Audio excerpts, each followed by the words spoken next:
coopération internationale a une vocation, celle institutionnelle, au moins, a une vocation institutionnelle. Donc, celle classique est visée vers le public.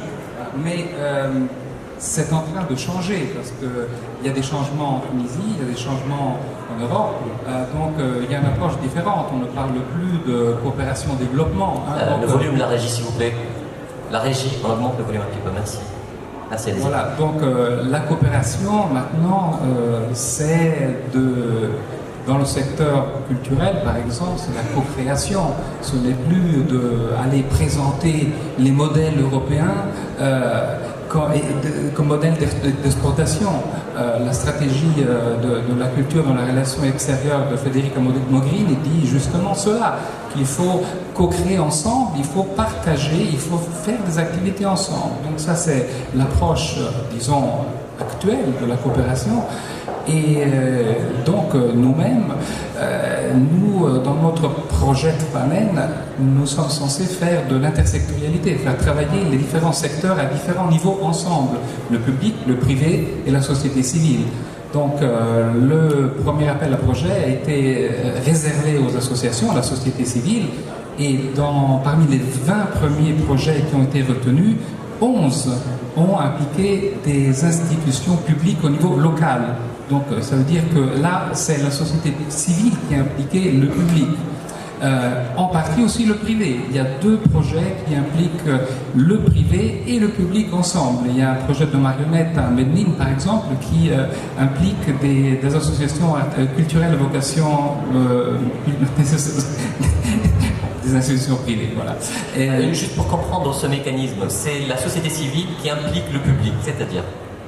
Dans le premier cas, oui, mais dans l'appel à projet que nous avons lancé maintenant, nous avons ouvert la possibilité de postuler aussi à des sociétés privées à vocation culturelle, parce que justement, on a eu des consultations, hein, c'est pas nous qui avons décidé ça dans un petit coin, on en a parlé, on s'est consulté avec nos partenaires, avec le ministère, avec la société civile aussi. Et nous avons vu que c'était important, surtout en Tunisie, de mettre l'accent sur l'initiative privée. Vous savez que la coopération, par exemple, territoriale, les projets de coopération transfrontaliers ont pour objectif de développer les PME. Donc les PME, c'est le privé. Donc, dans ce cas spécifique, la culture est transversale. Ce n'est pas des projets qui regardent la culture, mais encore la culture. Qu'est-ce que c'est la culture? La culture, ça veut dire, on en a parlé avant, c'est l'artisanat. L'ambassadeur aussi, on l'a évoqué avant, c'est la création, c'est beaucoup de formes d'expression culturelle qui sont les cultures. Hein, ce n'est pas la culture uniquement avec le C majuscule. Et l'implication sociale est très importante. Donc on peut parler de culture en faisant des activités qui sont basées dans le social. Ça, c'est un des éléments, des indicateurs sur l'évaluation qui va être faite. Donc nous avons laissé la marge assez ouverte pour donner la possibilité de postuler à qui a des bonnes idées, parce que finalement c'est l'idée qui compte, l'idée et la qualité.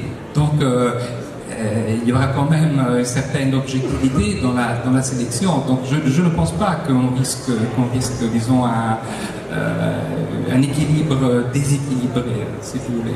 Donc, mais on va certainement promouvoir et favoriser les projets qui impliquent le public et le privé.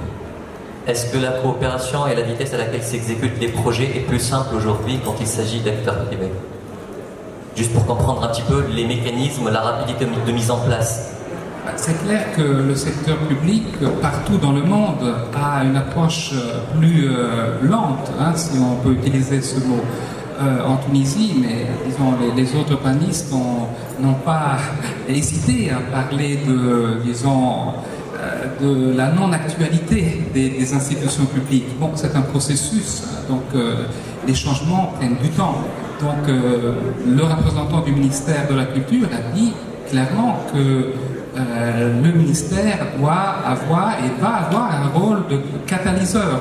Donc voilà, je pense que c'est déjà très important de penser cela, donc de ne pas gérer directement. Donc c'est une intention, il faut voir mon collègue ici à côté parlait des lois. Donc le projet de jumelage va insister sur les réformes aussi institutionnelles et voir comment on pourra, disons, un des deux volets du programme d'appui au secteur de la culture financé par l'Union européenne, comment on peut améliorer les instruments législatifs.